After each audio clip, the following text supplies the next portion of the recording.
नमस्कार विद्यार्थी मित्रांनो, ऑल अबाउट स्टडी या चॅनलवर तुमचे खूप खूप स्वागत आहे। तर आजचा व्हिडिओ खूप महत्त्वाचा असणार आहे। हा जो टॉपिक आहे हा खूप महत्त्वाचा आहे आणि तो आहे महाराष्ट्रातील नदी प्रणाली। आणि या महाराष्ट्रातील नदी प्रणालीवर काही आपण प्रश्नसंच बघणार आहोत आणि हे जे प्रश्न आहे प्रत्येक एग्जामसाठी येणाऱ्या प्रत्येक एग्जामसाठी तुमच्यासाठी खूप महत्त्वाचे आहे, कारण की आपल्याला महाराष्ट्रातील नदी प्रणालीवर हमखास प्रश्न विचारले जातात।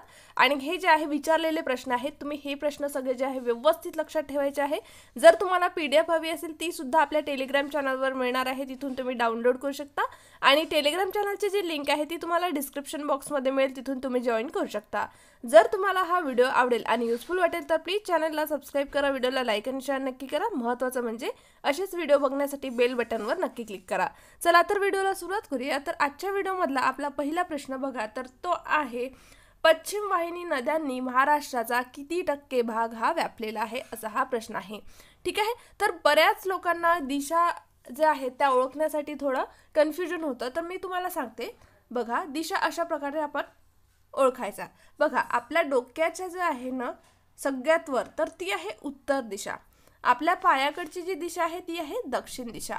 आपल्या उजव्या बाजूची जी दिशा आहे ती आहे पूर्व दिशा आणि आपल्या डावीकडची जी बाजूची जी दिशा आहे ती आहे पश्चिम दिशा। ठीक आहे, उत्तर, दक्षिण, पूर्व आणि पश्चिम असं तुम्ही करायचं आहे। तर आता आपल्याला इथे प्रश्न काय विचारलेला आहे की पश्चिम वाहिनी नद्यांनी महाराष्ट्राचा किती टक्के भाग व्यापलेला आहे। पश्चिम वाहिनी काय, तर या साइडने ज्या नद्या वाहतात पश्चिमेकडे वाहतात, तर त्या नद्यांनी आपल्या महाराष्ट्राचा किती टक्के भाग व्यापलेला आहे असा हा प्रश्न इथे विचारलेला आहे। तर आपलं उत्तर आहे ऑप्शन नंबर 1, पश्चिम वाहिनी नद्यांनी महाराष्ट्राचा हा 25% भाग व्यापलेला आहे। ठीक आहे, याच्याबद्दल आता थोडीशी माहिती बघून घेऊया, माहिती सुद्धा गरजेची आहे। तर बघा, महाराष्ट्रामध्ये नद्यांचे दोन प्रमुख भाग पडतात, ते म्हणजे पूर्व वाहिनी नद्या आणि पश्चिम वाहिनी नद्या। तर बघा, आताच मी सांगितलेलं होतं की पश्चिम वाहिनी नद्यांनी महाराष्ट्राचा 25% भाग हा व्यापलेला आहे आणि त्यामध्ये महत्त्वाच्या नद्या म्हणजे तापी आणि नर्मदा। त्याचबरोबर पूर्व वाहिनी नद्यांनी सुद्धा महाराष्ट्राचा खूप मोठा भाग व्यापलेला आहे आणि तो म्हणजे 75% भाग हा पूर्व वाहिनी नद्यांनी महाराष्ट्राचा व्यापलेला आहे। ठीक आहे, यामध्ये महत्त्वाच्या प्रमुख नद्या म्हणजे गोदावरी, भीमा आणि कृष्णा। ठीक आहे, पूर्व वाहिनी नद्यांनी महाराष्ट्राचा 75% भाग व्यापलेला आहे आणि पश्चिम वाहिनी नद्यांनी महाराष्ट्राचा 25% भाग व्यापलेला आहे। ठीक आहे, ही जी ठळक माहिती आहे हे लक्षात ठेवा। नंतर बघा दुसऱ्या क्रमांकाचा प्रश्न। तर बघा, इथे आपल्याला काय दिलेलं आहे की पुढील प्रमाणे विधाने ओळखा। ठीक आहे, इथे विधान दिलेलं आहे आणि आपल्याला ओळखायचं आहे कुठलं योग्य आहे ते। ठीक आहे, तर बघा, पहिलं विधान आपण वाचून घेऊया। पैनगंगा ही विदर्भातील सर्वात जास्त लांबीची नदी आहे। ठीक आहे, पहिलं स्टेटमेंट।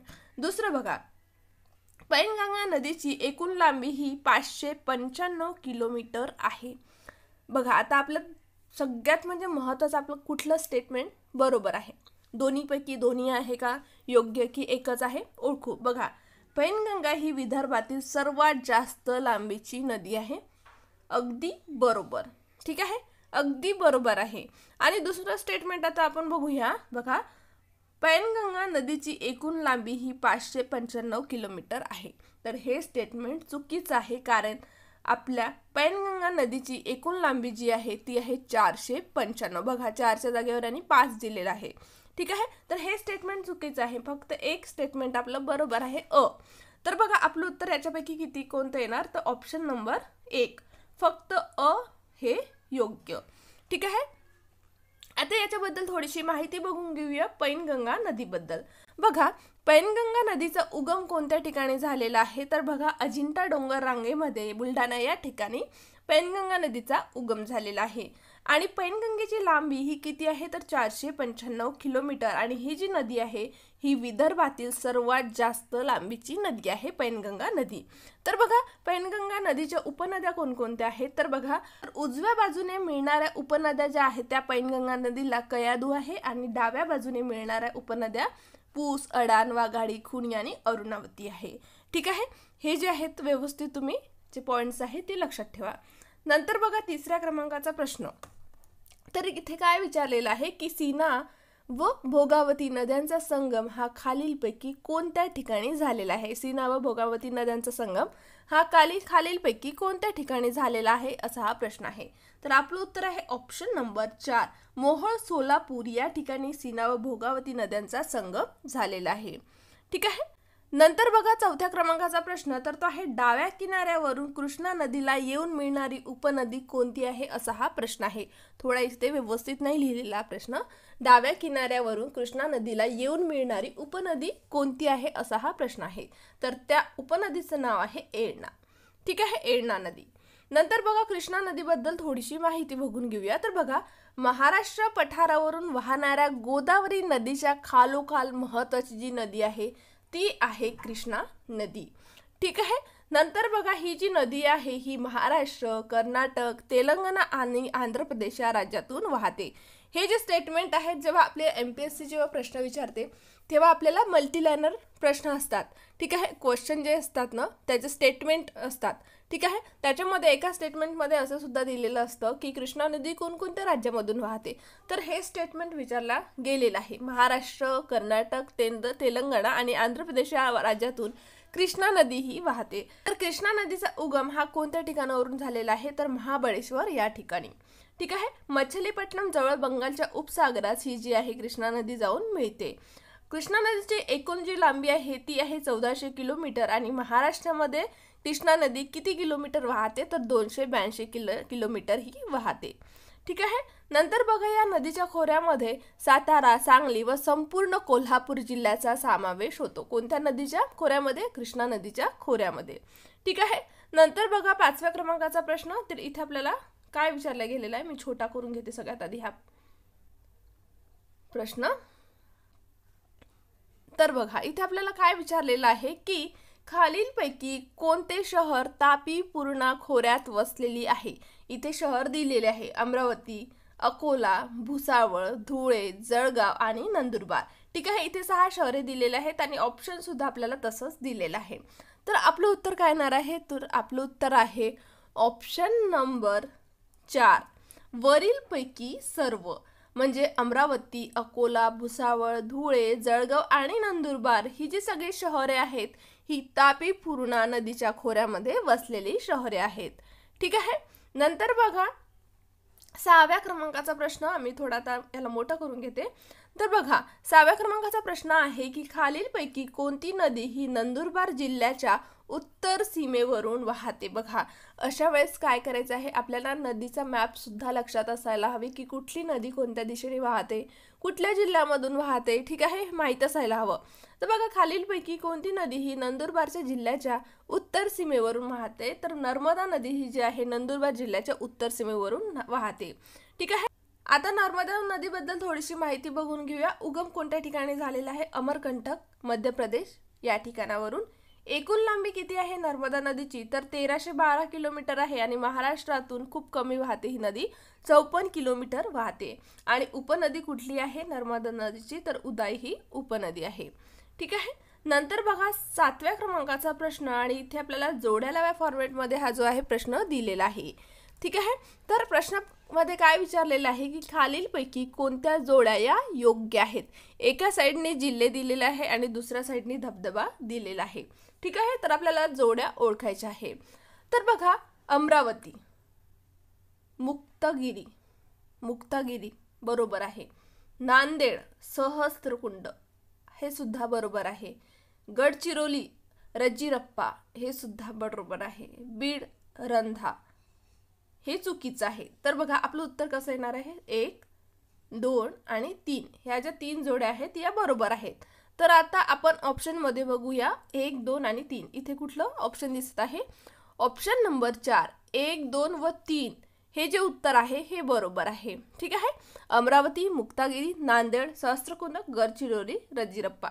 ठीक आहे. नंतर बघा 8व्या क्रमांकाचा प्रश्न. तर इथे आपल्याला काय विचारलेलं आहे की पुढील विधाने तपासा व योग्य विधाने ओळखा असा हा प्रश्न आहे. इथे सुद्धा स्टेटमेंट दिलेले आहे. कोकणातील सर्वच नद्या या पश्चिम वाहिनी नद्या आहे असं हे पहिलं स्टेटमेंट आहे. ठीक आहे. नंतर बघा कोकणातील सर्वात लांब नदी वैतरणा नदी आहे, दुसरं स्टेटमेंट आहे. तिसरं स्टेटमेंट आहे धरमतर खाडीत अंबा व पाताळगंगा नदीचा संगम होतो. ठीक आहे, इथे असं स्टेटमेंट दिलेलं आहे. बघा इथे आपल्याला काय उत्तर येणार आहे आपलं याच्यामध्ये, तर बघा स्टेटमेंट नंबर 1, स्टेटमेंट नंबर 2 आणि स्टेटमेंट नंबर 3 हे जे तिन्ही जे स्टेटमेंट आहे हे तिन्हीही बरोबर आहे. तर आपलं उत्तर काय येणार आहे, आपलं उत्तर आहे वरीलपैकी सर्व. ऑप्शन नंबर 3, कोकणातील सर्वच नद्या ह्या पश्चिम वाहिनी नद्या आहे, बरोबर. कोकणातील सर्वात लांब नदी वैतरणा नदी आहे, बरोबर.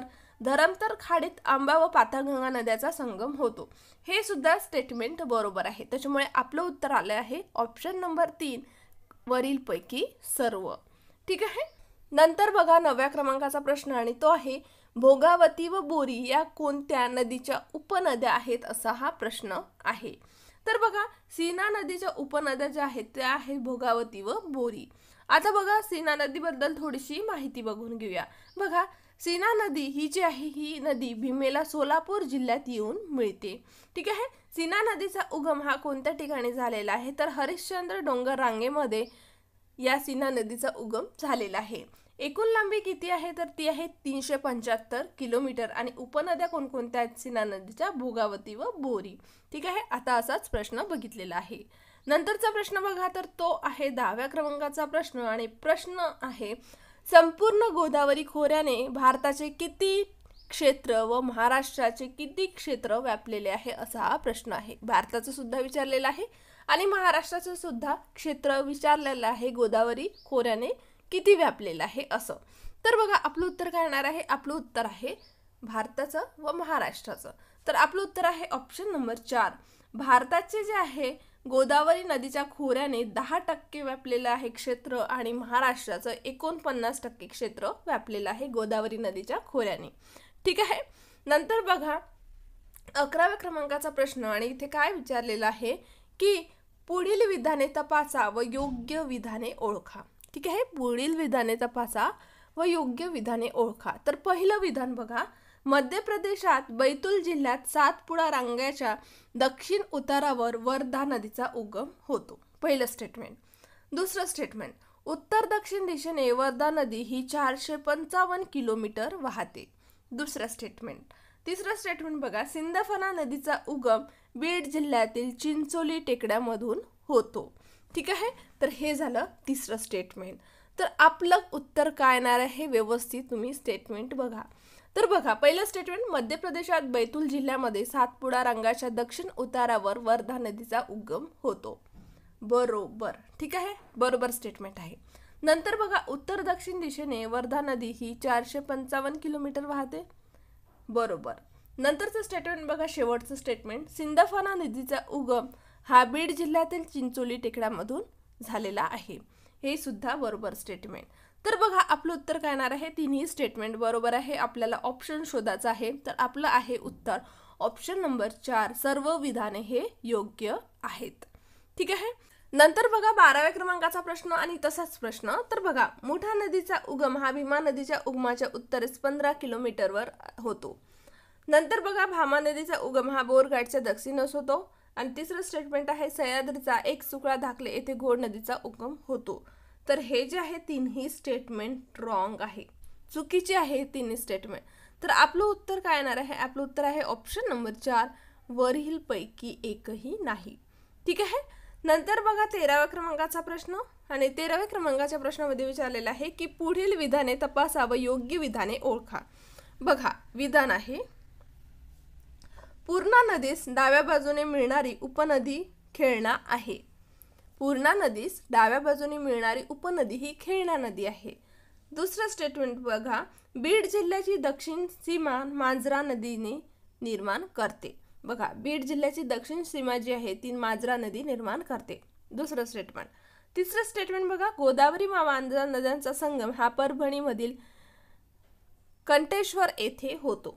तर बघा आपलं जे आहे कोणतं ऑप्शन बरोबर आहे, बघा हे तर तिसऱ्या क्रमांकाचं स्टेटमेंट आहे, हे आपलं चुकीचं स्टेटमेंट आहे. 1 व 2 हे जे स्टेटमेंट आहे ही बरोबर आहे. तर बघा आपल्याला ऑप्शनमध्ये 4 नंबरच्या ऑप्शनमध्ये इथे दिलेलं आहे 1 व 2 ही जी विधाने आहेत ही योग्य विधाने आहेत. म्हणजे पूर्णा नदीस डाव्या बाजूने मिळणारी उपनदी खेळणा आहे. बीड जिल्ह्याची दक्षिण सीमा ही आहे मांजरा नदी निर्माण करते. दोन्ही स्टेटमेंट बरोबर आहे. तिसरं जे आहे ते आहे चुकीचं. नंतर बघा पूर्णा नदीबद्दल थोडीशी माहिती बघून घेऊया. तर बघा पूर्णा नदी उगम अजिंठा डोंगर रांगा, लांबी 397 किलोमीटर. उपनद्या कोणकोणत्या आहेत पूर्णा नदीच्या? तर त्या डाव्या बाजूने नद्या ज्या आहेत ती आहे खेळणा आणि उजव्या बाजूने वाहणाऱ्या ज्या नद्या आहेत त्या आहेत दुधना, गिरणा, कापरा व अंजना. ठीक आहे. आता आपण बघूया मांजरा नदी. मांजराबद्दल थोडीशी माहिती. नंतर बघा उगम बालाघाट टेकड्या आणि त्याचबरोबर लांबी किती आहे 721 किलोमीटर आहे आणि महाराष्ट्र, कर्नाटक, तेलंगणा या 3 राज्यांमधून मांजरा नदी वाहते. आणि उपनद्या कोणकोणत्या आहेत तर तेरणा, गिरणा, लेंडी, मन्याड आणि तावरजा या ज्या आहेत मांजरा नदीच्या उपनद्या आहेत. ठीक आहे. नंतर बघा 14व्या क्रमांकाचा प्रश्न आणि प्रश्न आहे खालीलपैकी कोणती नदी ही तापी नदीची उपनदी आहे? असा हा प्रश्न आहे 14व्या क्रमांकाचा प्रश्न. तर आपलं उत्तर काय येणार आहे? आपलं उत्तर आहे ऑप्शन नंबर 4 दुधना नदी ही जी आहे तापी नदीची उपनदी आहे. ठीक आहे. आता दुधनाबद्दल थोडीशी माहिती बघून घेऊया. दुधना नदीबद्दल तर बघा दुधना नदी ही पूर्णा नदीची उपनदी आहे, आता सांगितलेलं आहे. त्याचबरोबर तापी नदीच्या उपनद्या उजव्या बाजूने चंद्रभागा, भुलेश्वरी, नंद, वान आणि गोमाई आणि डाव्या बाजूने मेंढी, काठेपूर्णा, मोरणा, नळगंगा, गिरणा, पांझरा आणि पूर्णा. ठीक आहे. या ज्या आहेत डाव्या बाजूच्या उपनद्या आहेत. ठीक आहे. नंतर बघा 15व्या क्रमांकाचा प्रश्न आणि प्रश्न आहे चंद्रपूर गडचिरोली जिल्ह्याची उत्तर व दक्षिण सरहद कोणत्या नदीमुळे निर्माण होते किंवा सीमा कोणत्या नदीमुळे निर्माण होते असा हा प्रश्न आहे.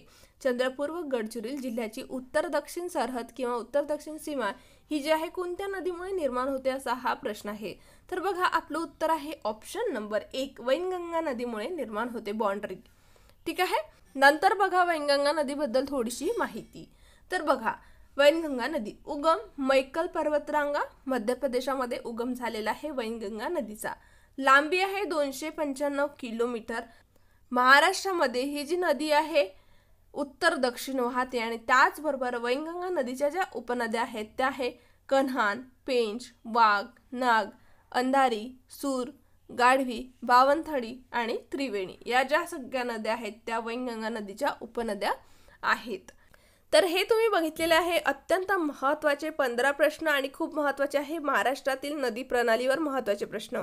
जर तुम्हाला PDF हवी असेल ती सुद्धा मला कमेंट करून कळवा. PDF जी आहे ती तुम्हाला टेलिग्राम चॅनलवर मिळणार आहे, तिथून तुम्ही डाउनलोड करू शकता आणि व्यवस्थित अभ्यासू शकता. आणि टेलिग्राम चॅनलची जी लिंक आहे ती तुम्हाला डिस्क्रिप्शन बॉक्समध्ये मिळणार आहे, जिथून तुम्ही चॅनल जॉईन करू शकता. तिथे तुम्हाला वेगवेगळे अपडेट उपलब्ध असतील. जर तुम्हाला हा व्हिडिओ आवडला आणि युजफुल वाटला असेल तर प्लीज चॅनलला सबस्क्राईब करा, व्हिडिओला लाईक आणि शेअर नक्की करा. महत्त्वाचं म्हणजे बेल बटनवर नक्की क्लिक करा. चला तर भेटूया नेक्स्ट व्हिडिओमध्ये. थँक्यू.